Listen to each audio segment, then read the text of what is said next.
She stared out the window, watching the countryside blur past, without really seeing it. If she had been anywhere else, with anyone else, she might have found it beautiful. The low hum of the engine filled the quiet space. She let her head rest back against the seat, forcing her body to soften, even as her thoughts refused to follow. His words lingered. A fiancé. She closed her eyes, leaving her wolf to stand guard over her and her surroundings. Isn't it tiring? Alex opened her eyes. Is what tiring? Ignoring me. She turned her head slightly, just enough to acknowledge him, her breath steady. Is that what I'm doing? Her fingers curled into the fabric of her coat. I had no idea I was doing that. I just have a lot to think about.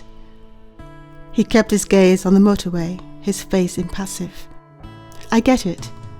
Finding out what you are, what we are, being expected to just accept it. It's not that.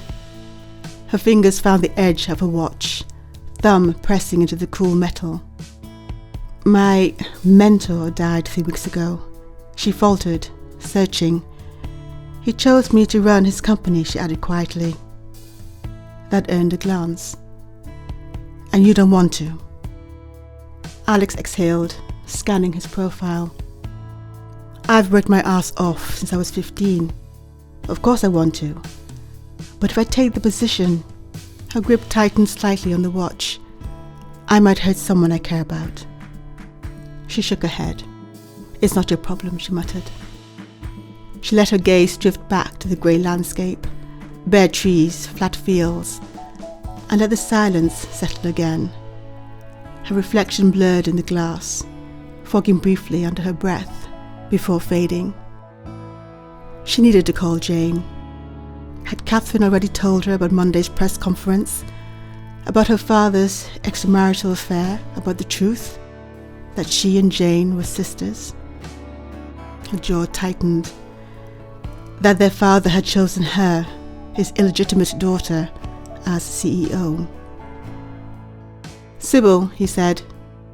Alex turned towards him, looking for clarity. What? Who? Sybil.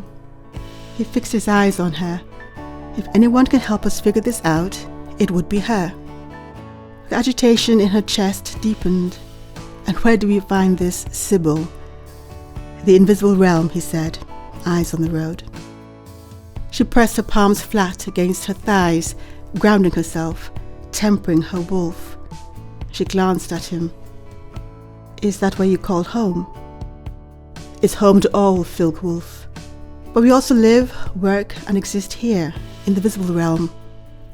Alex stared at him, absorbing it all. Amongst us, she said. Amongst humans, he corrected, giving her a pointed look. Like you did. I didn't know I was Filk Wolf. So maybe there are others too, he shook his head. The Valkyrja of every wolf is tied to its human at birth. There's not a single Filk Wolf who does not know about their wolf. He met her eyes again, this time with a longer, steady look. You should have known. A flicker of anger sparked inside her, and what, none of this would have happened? His grip shifted on the steering wheel. I'm not saying that. The engine's lower hum filled the space between them. Then what are you saying? You wouldn't have to be playing catch-up. The edge in his voice cooled. I don't have time to walk you through everything. The rules, the laws. Then don't. Alice cut in. Ask Vasily. He's Filk Wolf, isn't he? Or Jane? She's human. As far as you know. The tension snapped right back between them. You are the anomaly here, Alexandra. He chuckled dryly. My princedom. Maybe peace in the 10 Princedoms hangs in the balance because of an anomaly. Anomaly. Something defective. Something that shouldn't exist. Her breath caught and she bit back the sting of tears. Her entire life had been a lesson in not fitting, not enough, not chosen, not right. The room, the title, the effort, it never mattered. She was always the thing that didn't belong. The balance in your world must be quite fragile then, she said, turning back to the window. She crossed her arms tighter across her chest, shielding herself from a cold she did not quite feel. Her thoughts slipped to the earlier counter in the kitchen. What if she never found her mate, her true mate? Would that mean a life stripped of love, of closeness, of anything real? She had wanted distance once, after everything with Paul, with Roland Geldof. She had wished for safety, for control, for an end to needing anyone. Was this the universe, or the Nornir, giving her exactly what she had wished for, in the most messed up way possible? At the edge of her mind, the cold presence stirred. It reached towards her, not invasive, not demanding, but aware, almost comforting, as though it understood. Almost. Her wolf surged forward, a silent, instinctive shield, protecting her as it always did, even before it had a name.